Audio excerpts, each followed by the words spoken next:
ஓம் சக்தி தாயே போற்றி.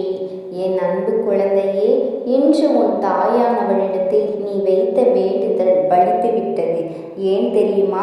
நீண்ட காலமாக இந்த தாயானவளினுடைய அன்பினை நீ முழுமையாக பெற்றுவிட்டாய்.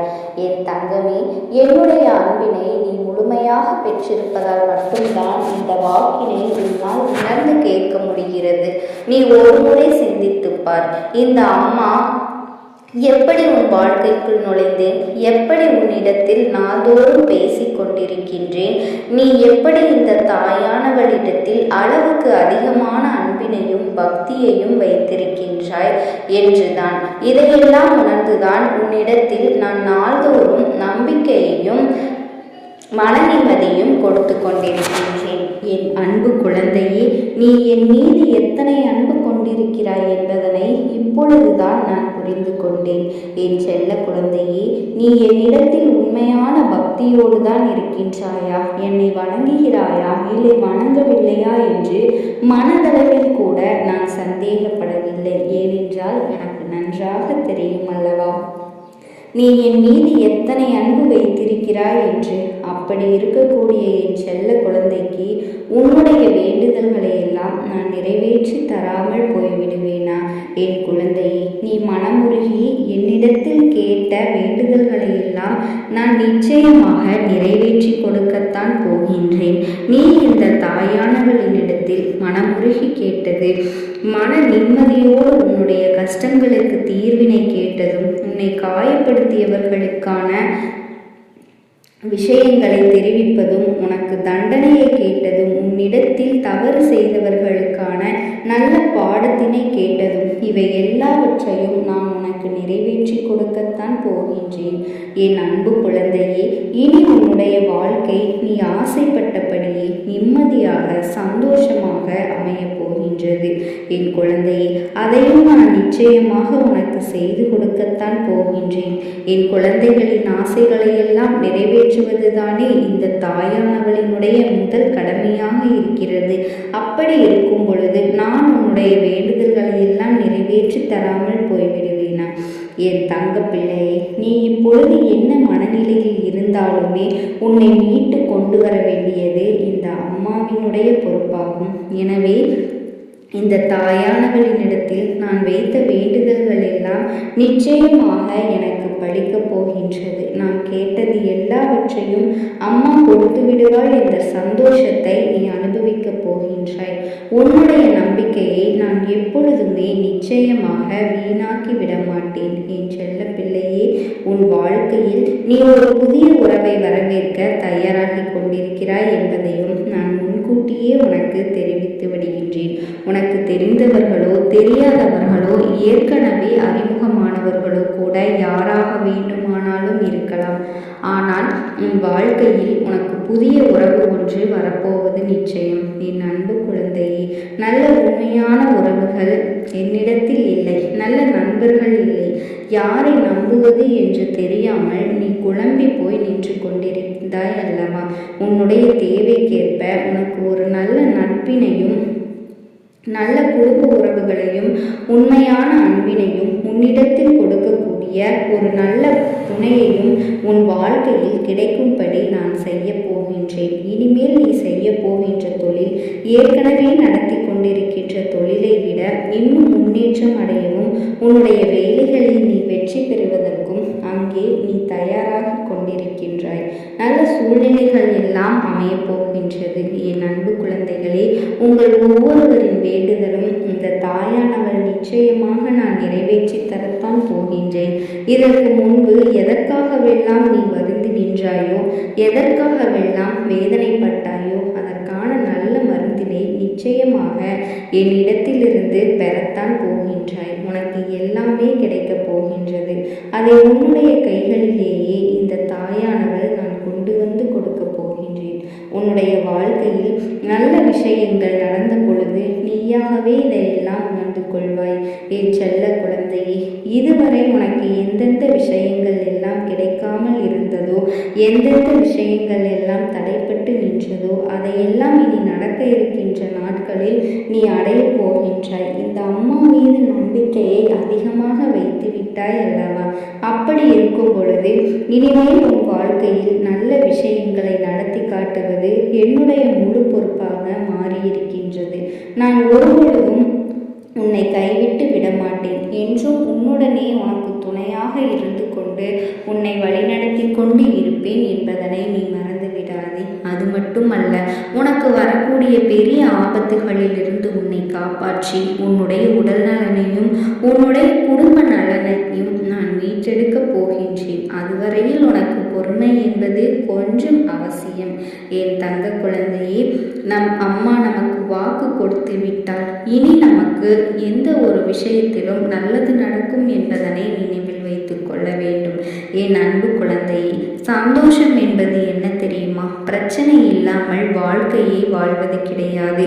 எவ்வளவு பிரச்சனைகள் வந்தாலுமே அதையெல்லாம் சமாளித்து அந்த சூழ்நிலைகளை எல்லாம் வெற்றி கொண்டு நிம்மதியாக இருப்பதே உண்மையான சந்தோஷம் என்பதனை நீ புரிந்து கொள்ள வேண்டும். இனி என் செல்ல குழந்தைக்கு நிரந்தரமான சந்தோஷம்தான் வாழ்க்கையில் அமையப் போகிறது. இனி எத்தனை கஷ்டங்கள் வந்தாலும் எத்தனை துயரங்கள் வந்தாலும் அதையெல்லாம் மிக எளிமையாக கடந்து வரவும் ஜெயித்து வரவும் அத்தனை திறன்களையும் நான் உனக்கு கொடுக்க போகின்றேன். உன் வாழ்க்கையில் உனக்கு மிகப்பெரிய நம்பிக்கையையும் துணிச்சலையும் தைரியத்தையும் இந்த தாயானவள் நான் கொண்டு வந்து கொடுக்க போகின்றேன். அது மட்டுமல்ல, நீ இன்னொரு விஷயத்தையும் உனக்குள்ளே பழகி கொள்ள வேண்டும். அது என்ன தெரியுமா? உன்னிடத்திலே புன்னகையும் மௌனத்தையும் நீ எப்பொழுதுமே வைத்திருக்க வேண்டும். ஏனென்றால் பல பிரச்சனைகளை எல்லாம் கடந்து நீ எப்பொழுதும் வருவதற்கு இந்த இரண்டுமே உனக்கு ஆயுதங்களாக பயன்பட போகின்றது. என் அன்பு குழந்தையே, உன்னுடைய அழகான புன்னகை என்பது பல பிரச்சனைகளை உனக்கு தீர்த்து வைக்கும். அதே சமயத்தில் உன்னுடைய மௌனம் என்பது பல பிரச்சனைகளை உனக்கு மீண்டும் வராமல் தடுத்துவிடும். சரியான இடத்தில் நீ சிரித்து விட்டாலே சில பிரச்சனைகள் எல்லாம் காணாமல் போய்விடும். உன் முகத்தில் இருக்கின்ற அழகான புன்னகை எல்லாம் ஒட்டுமொத்த மனநிலையும் மாற்றிவிடும். அதனால் பிரச்சனைகள் எளிதில் முடிந்து விடுவதற்கு வாய்ப்புகள் இருக்கின்றது.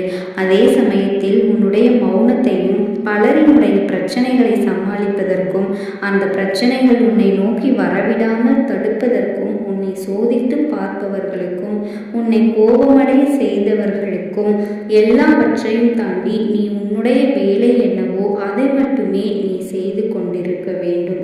என் குழந்தையே, அதனை நீ மௌனமாக கடந்து சென்று விட்டாலே எப்பேற்பட்ட கஷ்டங்களும் உன் அருகில் வந்து நிற்பதற்கு கூட சக்தி இல்லாமல் வலுவிழந்து போகும்.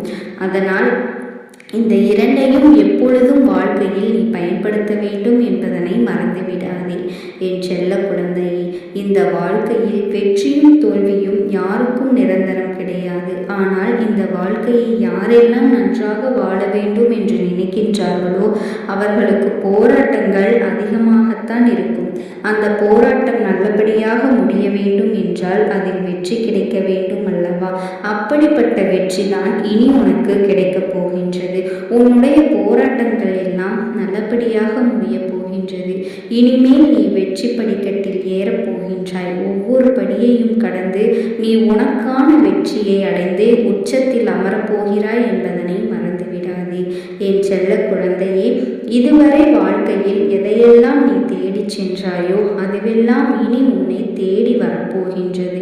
நீ எதிர்பார்த்ததை போலவே உன்னுடைய வாழ்க்கை இனி அமையத்தான் போகின்றது. இது இந்த அம்மாவினுடைய பொறுப்பு. இதனை நீ மறந்து விடாதே.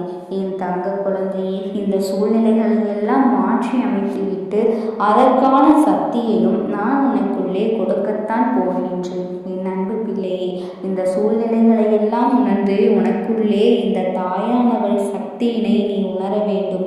உன்னுடைய முயற்சிகளை நீ எதுவுமே செய்யாமல் எல்லாவற்றையும் தாயானவள் பார்த்து கொள்வாள் என்று நீயாக எந்த ஒரு விஷயத்தையும் விட்டுவிடாதே.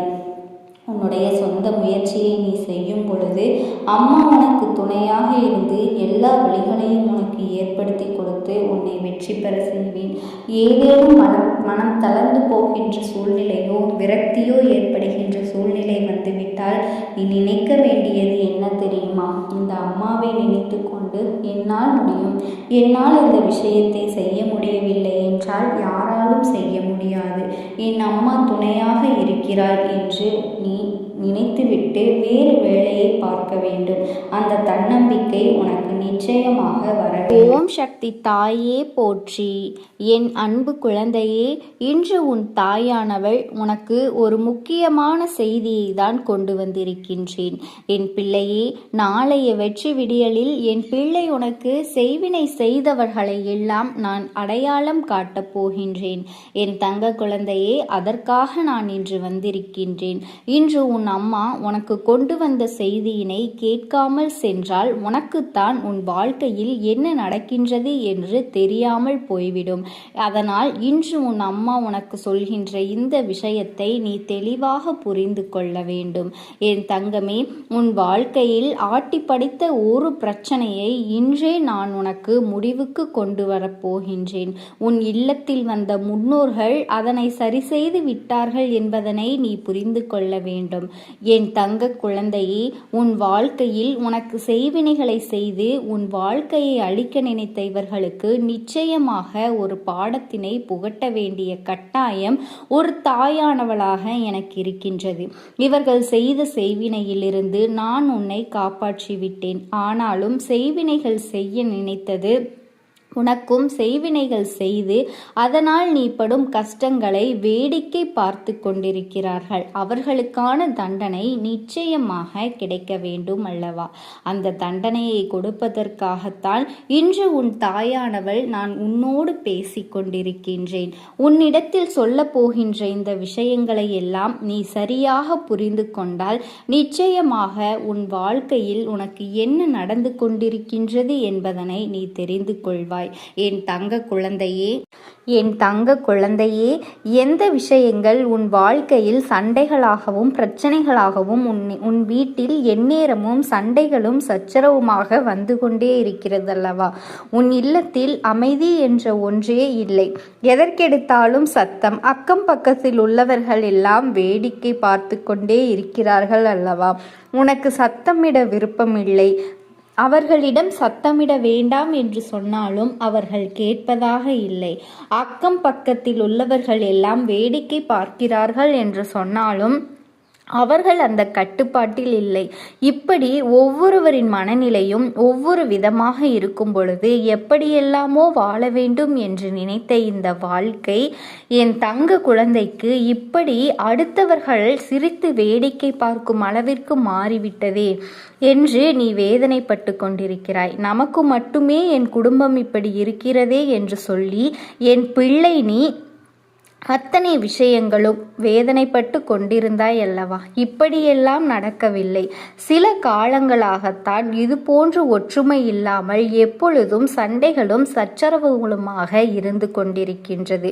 இதிலிருந்து எப்படி நாம் மீண்டு வர முடியும் என்று யோசிக்கின்ற நேரத்தில் என் தங்க குழந்தையே, உனக்கு முதலில் இந்த பிரச்சனை எதற்கு வந்தது என்று உன் அம்மா நான் சொல்லுகின்றேன்.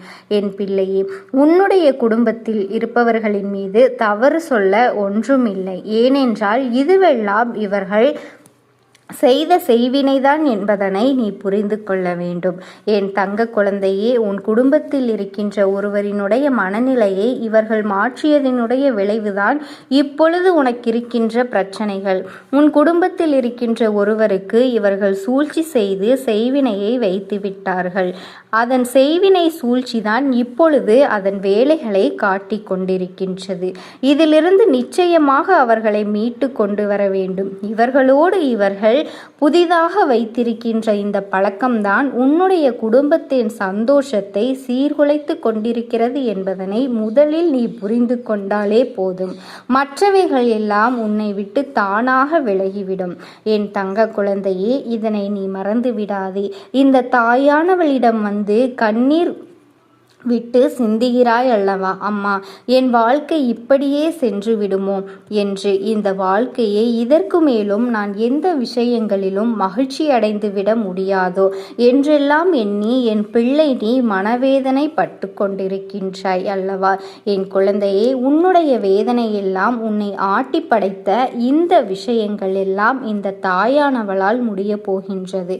நான் அதற்கெல்லாம் முற்றுப்புள்ளி வைக்கப் போகின்றேன். என் குழந்தையே, செய்வினை செய்த இவர்களுக்கு நான் கொடுக்க போகின்ற தண்டனை என்னவென்று உன் தாயானவள் நான் சொல்கிறேன். அவர்களுக்கு தண்டனை என்று சொல்வதை விட சரியான பாடத்தினை நிச்சயமாக புகட்டித்தான் ஆக வேண்டும். என் குழந்தையே, இவர்களினுடைய எண்ணங்கள் என்னவாக இருக்கின்றது தெரியுமா? நாம் என்ன வேண்டுமானாலும் செய்துவிட்டு போகலாம், இவர்களால் நம்மை என்ன செய்துவிட முடியும் என்று நினைக்கின்றார்கள் அல்லவா? ஆனால் உண்மையில் இவர்களுக்கு தெய்வத்தின் மீது பயமில்லை என்பதுதான் உண்மை. அடுத்தவர்களின் வாழ்க்கையை அழிக்க நினைக்கும் பொழுது தனக்கும் அது திருப்பி வரும் என்கின்ற எண்ணம் முதலில் இவர்களுக்குள் இருக்க வேண்டும் அல்லவா? அவர்கள் அப்படி செய்யும் பொழுதே தெரிந்து கொள்ள வேண்டாமா? இந்த கேடுகெட்ட மனிதர்களுக்கு தெய்வத்தின் மீது எந்த ஒரு பயமே இல்லை, தெய்வத்தை பற்றி எந்த ஒரு கவலைகளும் இவர்களுக்கு இல்லை என்று நீ தெரிந்து கொள்ள வேண்டாமா? என் தங்க குழந்தையே, இதற்கான தண்டனைகள் இவர்களுக்கு கிடைக்கப் போகின்ற நேரம் வந்துவிட்டது. இதற்கான சூழ்நிலைகள் எல்லாம் மாற வேண்டிய காலம் வந்துவிட்டது. என் தங்கமே, இந்த வாழ்க்கை உனக்கு தந்திருக்கின்ற அத்தனை சோதனைகளும் இனிமேல் நீ கேட்க வேண்டும். இந்த வாழ்க்கை உனக்கு கொடுத்த அத்தனை கஷ்டங்களுக்கும் பதிலடி தந்து அவை யாவும் உன்னை விட்டு விலக வேண்டும். யாருக்காக இத்தனை காலமும் பிரச்சனைகளை நீ சுமந்தாய் என்பதனை உணர்ந்து கொண்டால் இந்த செய்வினை செய்தவர்களினுடைய எண்ணங்கள் எல்லாம் அப்படியே நீங்கிவிடும். என் தங்க குழந்தையை, இவர்களுக்கு நான் கொடுக்க போகின்ற பாடம், எந்த ஒரு விஷயத்திற்காக உன் வாழ்க்கையில் செய்வினையை செய்ய இவர்கள் துணிந்தார்களோ, எந்த ஒரு விஷயத்தை உன் வாழ்க்கையில் ஏற்படுத்தி உன்னை காயப்படுத்த இவர்கள் நினைத்தார்களோ, அந்த ஒரு விஷயத்தை நான் அவர்களுக்கே செய்து கொடுக்க போகின்றேன். செய்வினைகள் என்பது அத்தனை சாதாரணமான காரியம் கிடையாது.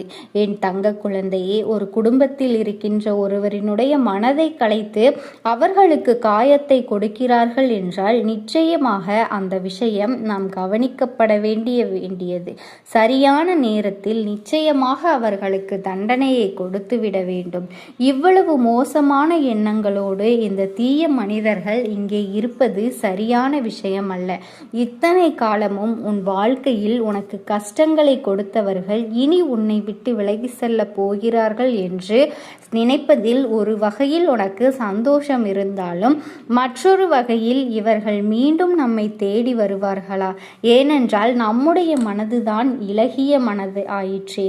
தாயிருக்கிறது, மீண்டும் நம்மிடம் வந்து நின்றால் நிச்சயமாக இவர்களுக்கு நம் வாழ்க்கையில் இடம் கொடுத்து விடுவோம் என்கின்ற பயம் உனக்குள் இருக்கின்றது. என் பிள்ளையே, எல்லோருக்கும் ஒரு பொறுமை இருக்கின்றது. அந்த பொறுமைக்கும் ஒரு எல்லை இருக்கிறது. அந்த எல்லையை கடக்காதவரை மட்டும்தான் அந்த வாழ்க்கை அவர்களால் உன்னுடைய வாழ்க்கையில் ஆட முடியும். அந்த எல்லை முடிந்துவிட்டது என்றால், இதற்கு மேல் இவர்கள் வாழ்க்கையில் ஆட முடியாது என்றால், ஒவ்வொரு நாளும் ஒவ்வொரு விதமான பிரச்சனைகளை செய்து கொண்டிருக்கின்ற நேரம் உன்னுடைய வாழ்க்கையில் இவர்கள் வேண்டுமென்றே நிம்மதியை குலைக்க அங்கும் இங்கும் ஓடி அலைந்து கொண்டிருக்கிறார்கள். இவர்களுக்கு வாழ்க்கை எந்த நல்லதையும் செய்து கொடுக்க போவது கிடையாது. எந்த நேரத்திலும் இந்த வாழ்க்கை அவர்களுக்கு நன்மையை தரப்போவது கிடையாது. எப்பொழுதும் போல இந்த வாழ்க்கையை பற்றி எந்த ஒரு சிந்தனைகளும் இல்லாமல் இவர்கள் அடுத்தவர்களின் மனநிலையை பற்றி கவலைப்படாமல் நாம் எதை வேண்டுமானாலும் செய்துவிடலாம் என்று நினைக்கின்றார்களோ, அப்பொழுதே இவர்களின் வாழ்க்கையில் இருந்த அத்தனை விஷயங்களுக்கும் அவர்களும் முடிந்துவிட்டது.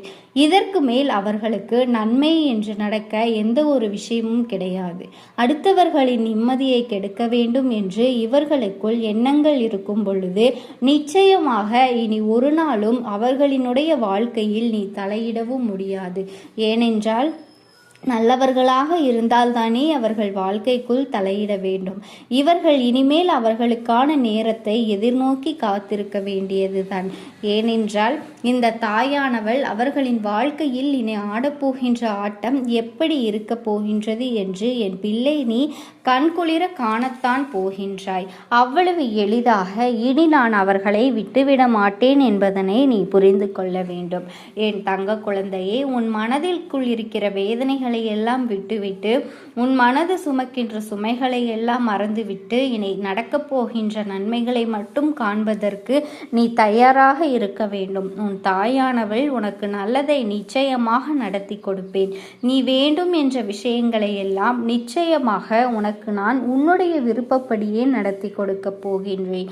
என் தங்கமி, எந்த நேரத்திலும் உன் வாழ்க்கை மாறும் என்பதனை நீ மறந்து விடாதே. இனி எந்த நேரத்தில் உனக்கு என்ன நடக்குமோ